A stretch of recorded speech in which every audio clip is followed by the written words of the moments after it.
Hey everyone, my name is Rooster, and welcome back to Mechabellum. In today's replay, I wanted to showcase a game where I attempt some CARRY WASP to bring us back to the golden days of, well, Worm WASP, and perhaps to give us a break as well from all of the vortexes that seem to be on ladder right now. I am an elite spec in this game, my favorite, and a very good opener with Saber and Crawler. Always nice to get the level 1 chaff on this specialist. And my opponent Alexander is a Sabertooth specialist with Arclights and Steel Balls. Now, I was expecting my opponent to defend here. It feels like it is the most common thing for these type of openers in the meta. Arclights are very capable, especially if you try to get into range and shockwave early on. And yeah, defensively, they are a powerhouse right now, it seems. As for where I want to push, I could go either left side or right side here. It's not really that big a difference. I personally don't love pushing into Magnetic Barricade, but it's not a massive, dislike I have. And if there's no building behind, I do think it's not the biggest deal in the world. So it is actually something that I will try out here just to see how it feels. And yeah, I just kind of like keeping my options open in terms of, well, the different openers that you can have. The nice thing here, too, is that I do get to benefit from my Magnetic Barricade. If I were to avoid my opponents, then my opponent also would be avoiding mine, or at least I would not be able to make use of mine since, you know, I'm the one pushing in. Whereas here, I'll be able to slow down any units going towards my weak tower. I opt to go for Hounds. Very good on Elite. I get the levels immediately, which means I get the break points versus the enemy Crawlers.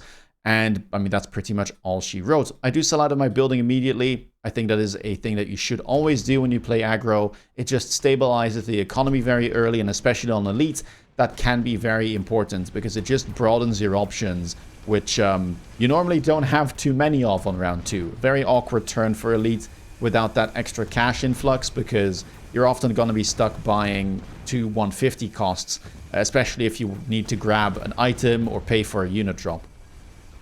Very good debuff for us there. We managed to split away most of the steel balls, kill 6 of them before we get debuffed ourselves. Our opponent is too far away to really be able to benefit from this debuff, and so round 1 here should go our way. The scary thing long term might be something like kinetic charge balls, which our opponent does run, but in the early game here, I think the range is kind of giving us an advantage with those sabers because they can struggle in short range scenarios versus the steel balls normally. Round number 2, and yeah, we get a pretty cool card here, Improved Wasp. Back in the day, I would insta-pick this, and I feel like I even kind of got a reputation for it because my opponents would always try to pre-counter whenever this would show up. I haven't been picking it a lot for the past year or so, and I don't run my classic CARRY WASP tech bar anymore. But in this scenario, I felt like it wasn't too bad of an option. 1, a Wasp Swarm is offered, and buying my own Wasps might be able to counter that.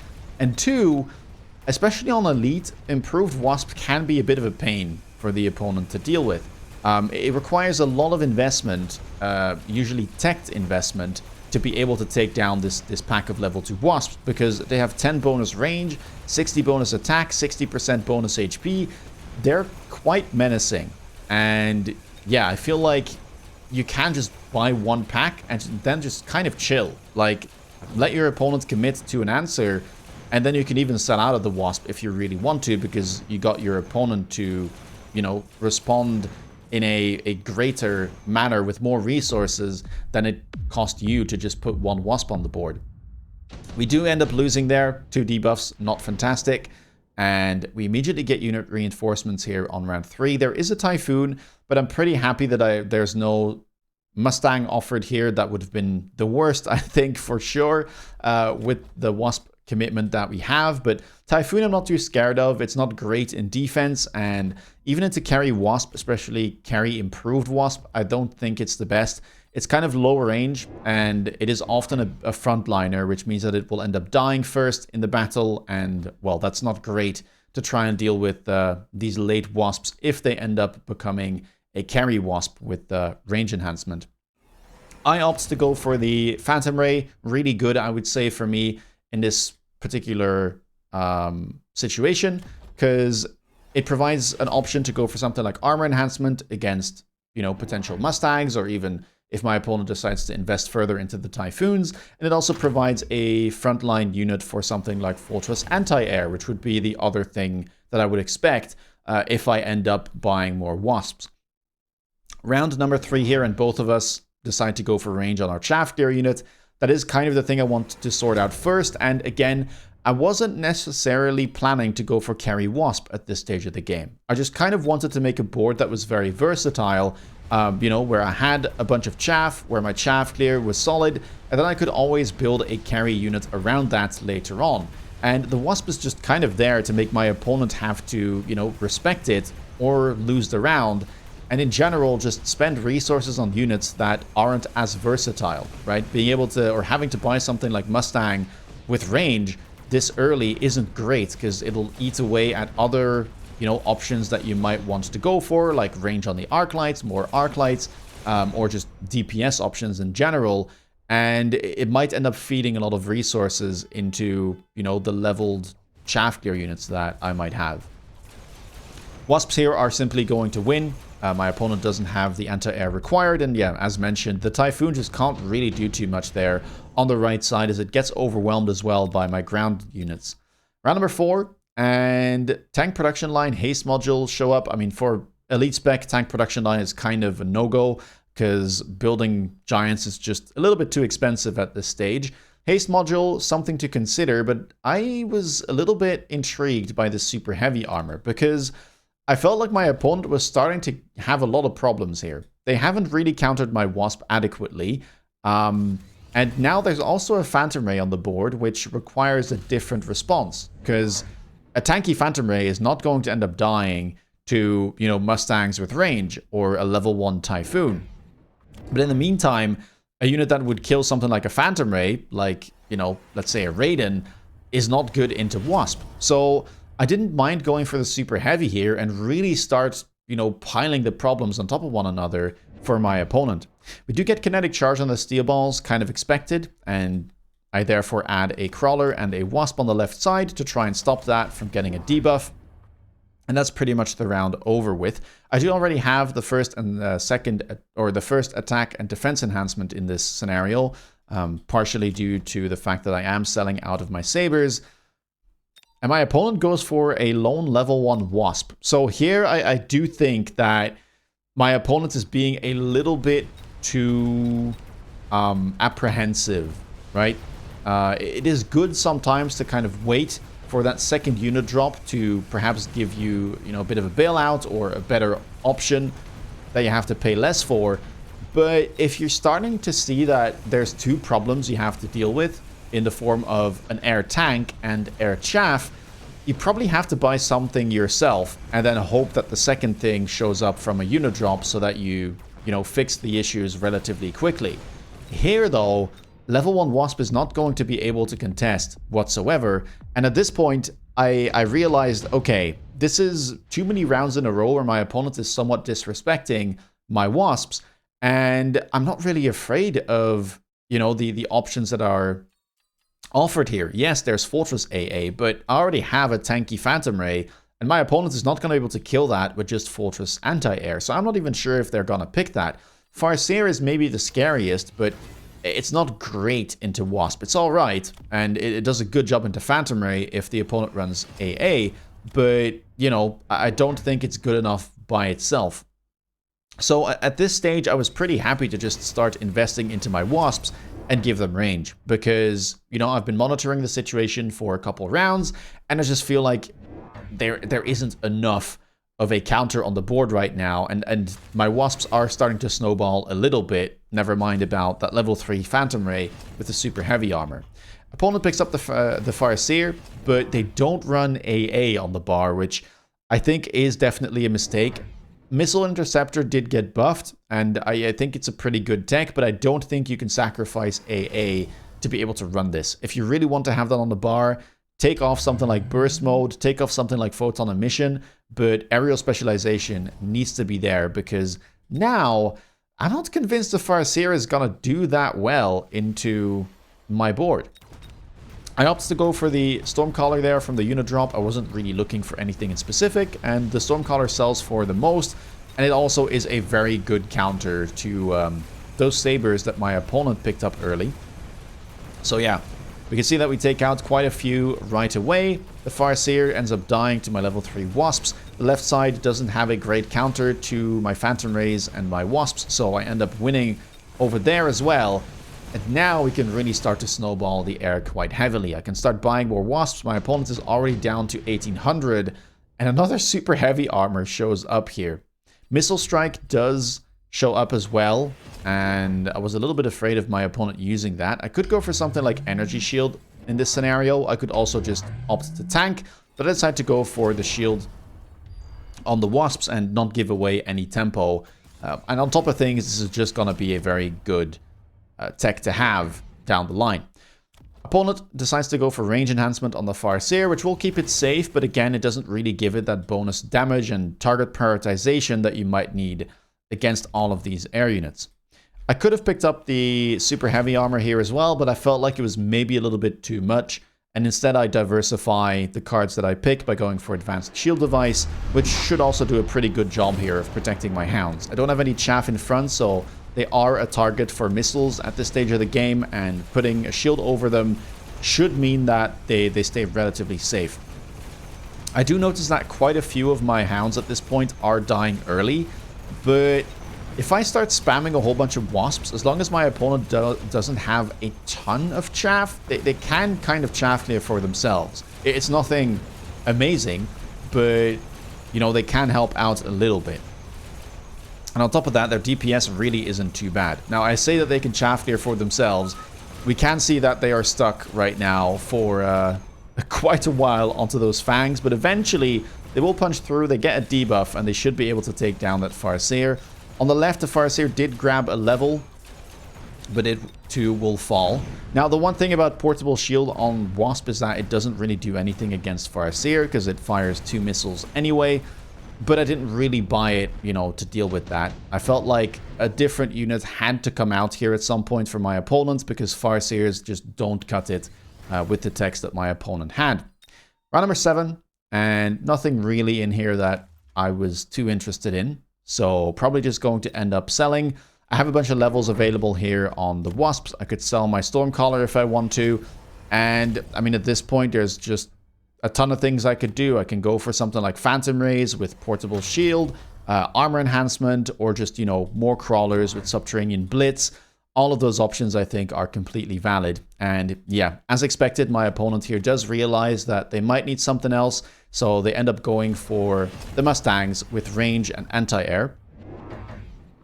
And I decided to go for, oh, okay, a different line altogether with level 3 Sledgehammers. So I think in this scenario, I actually do try to just save my hounds a little bit to make sure that they chaff clear a bit better by surviving longer. And Sledgehammer is just a really great tank in this scenario. Good against the Arclights, good against the Sabers as well, because they need 5 shots to get through the entire pack. And that's if they can one-shot the Sledgehammer, which at level 3 versus level 1 isn't even the case. And on top of that, it's also just, you know, it helps out with the chaff clear. It's good against the Mustang, against the Farseer, just anything that's relatively low DPS. So yeah, felt like a really good frontliner in this scenario. And yeah, it seems to be doing quite a good job. We can see that the hounds are surviving for much longer. There's just not as much chaff left alive, and you can see how tanky these improved Wasps really are. The Portable Shield doubling their effective hit points, and the level 1 Mustangs are really struggling to get through them. So the right side will just fall, even though the left side did end up losing. And it's not even that bad of a round. Now, maybe I would have wanted to win it a bit more convincingly. I felt like maybe the Sledgehammer should do a little bit better. But still, it's not a bad round whatsoever, and my opponent is already down to 1200. Round number 8, improved firepower control system shows up. Really good item for my opponent, of course, on the Mustang, but not a bad item for me either onto the Wasps. And at this stage, I just decide to buy more Phantom Rays, right? Armor them, and that's exactly why we picked them up so early, because this is one of the responses that you would expect against Wasp, and, well, Mustangs can't really deal with armored air units. More levels to pick up left, right, center. And now our board really is starting to look quite menacing. Opponent goes for triple hacker and actually puts the improved firepower control system onto one of the hackers to try and take over the Sledgehammers, but I feel like that's perhaps not what they should be focusing on, as yeah, this is not the main issue right now, and I think that my Phantom Rays and Wasps will be able to kill Sledgehammers pretty quickly if they happen to get taken over.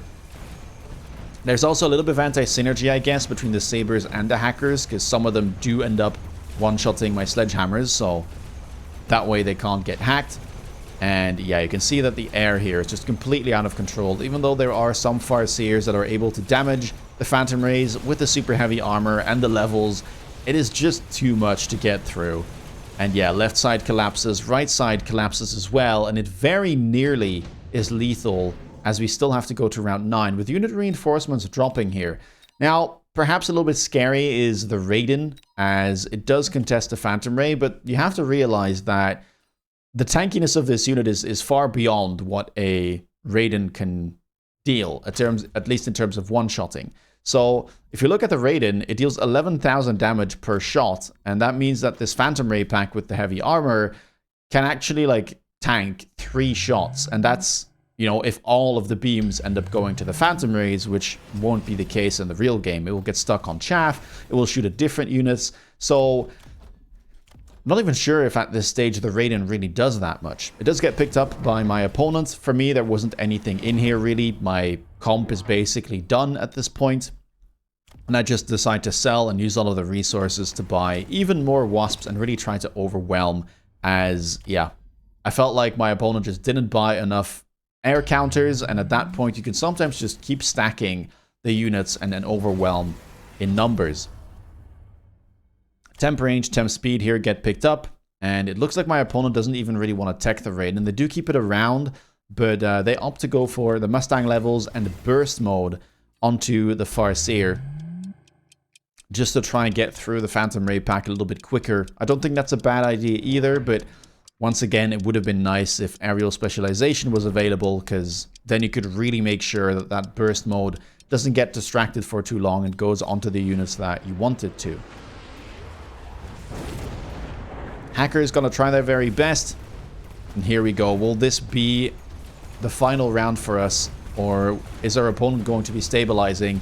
Burst mode there, I think, just going into some crawlers. Now likely will start locking on to the Phantom Ray. Takes out 1.5, but the reload has been increased quite significantly, and you can see that it is just a complete disaster, as the Wasps are dealing so much damage right now. That Farseer is not too long for this world. The tower will go down. The Raiden is helpless, as it really only can deal with Phantom Rays. And yeah, that will seal the deal here in a pretty unusual game, honestly.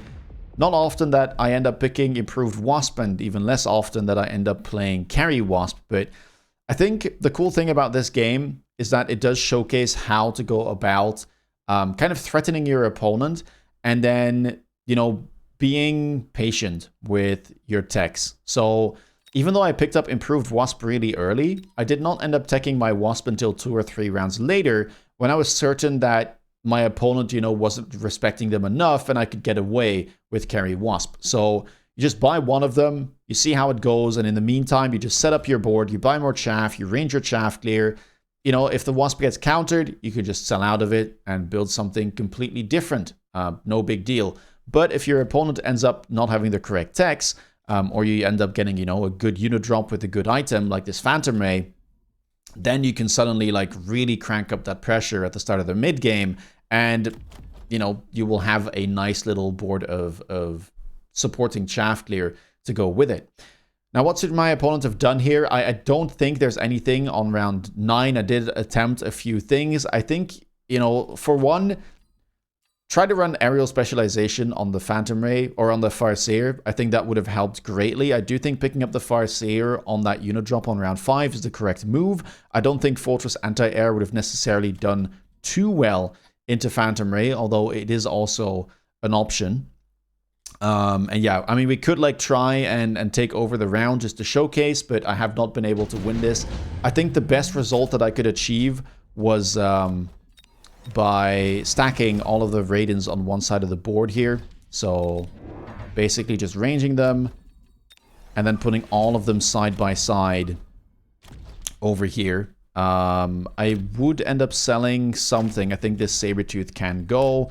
And then we can just attempt to missile this crawler here to make sure that the Raidens shoot at the correct targets. We do have money for one more Raiden. And then we can just level, I guess, both of our Mustangs. And this was, I think, the best result that I could get. But at this stage, the problem is just that the techs are wrong, right? Like, there's no AA Farseer. And the Wasps are just completely out of control. We probably would want at least 1 or 2 more packs of Mustang, or perhaps higher level ones, because getting through all of these high level improved Wasps is a pain for sure. Right side here will end up winning, and if we can get a debuff, maybe we're okay, but it's just a really big gamble at this stage. And keep in mind, I haven't even clicked aerial specialization yet on the Wasps. Yeah, we do fight back a little bit, but the towers just end up falling, and there's not enough resources to level everything. No matter what I tried here, you end up taking at least, you know, 500 to 1,000 damage. But yeah, I think a pretty informative game overall. So yeah, you have to go for the counter a bit earlier, run that aerial specialization on the Farseer, and then I think things might have gone a little bit better. Just being able to get rid of that Phantom Ray quicker would have probably solved a bunch of issues. Anyway, if you guys like this video, please leave a thumbs up. Let me know down in the comments below what you thought about it. And, well, if you want to stay up to date with my latest content, please consider subscribing. And if you want to see me play live, check me out on Twitch. With that being said, take care, guys, and see you next video. Bye-bye.